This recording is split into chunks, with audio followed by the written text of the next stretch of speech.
Hey guys, আসসালামু আলাইকুম। আজকে আমাদের নদীর ধারে চলে আসলাম সকালবেলা। এই যে আমাদের নদীর ব্রিজ, বাঙালি নদীর ব্রিজ দেখছেন, বিশাল বড় একটা ব্রিজ। এই যে ব্রিজ নদীতে পানি নিতে আসছি।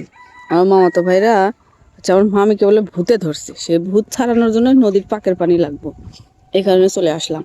তা নদীর পাকের পানি পাচ্ছি না, পাচ্ছি না, তাই হচ্ছে নিচে নামতে হবে। যে হাঁস আছে ওদিকে যেতে হবে, দেখা লাগবে। এই যে আমার মামাতো ভাইরা, আর এই যে নদীর ভিতরে যে ধান লাগাইছিল। আগে নদী পুরোটাই চর পড়তো, এই যে মাঝখানে খরার পরে তার থেকে চর পড়ে না, এই যে মাঝখানে স্রোত বয়ে যাচ্ছে, দেখছেন। চলুন আজকে অনেকখানি পুরো ভিডিও হবে। যাই দেখি ওই জায়গায় বলে পাইছে। আরে আরে,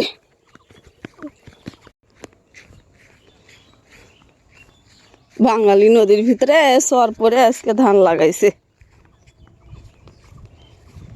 হ্যাঁ,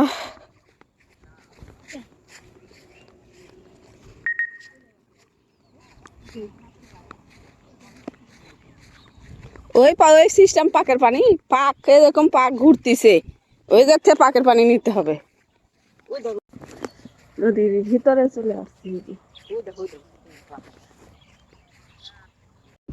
বোট নিয়ে যা দেখো, অনেক পাক ধরে। এটা তো পাক, ওই সিস্টেমের পাক না।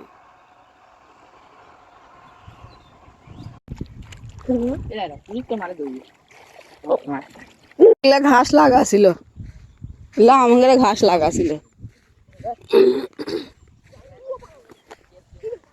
সেই সুন্দর সুন্দর করে ধর, তোরা একটু দাঁড়া, ধর।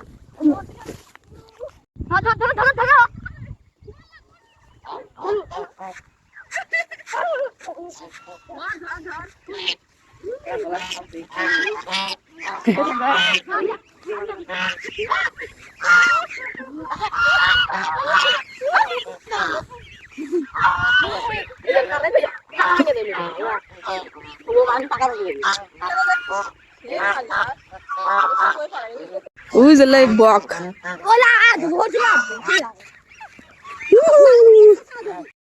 এমুকে কত সুন্দর হাঁস দেখা যাচ্ছে গো। নদীর ধারে আমি আসি না, আজকে প্রথম আসলাম, আমি তো আসি না। সেই সুন্দর দেখা যাচ্ছে ম্যাচ ম্যাচ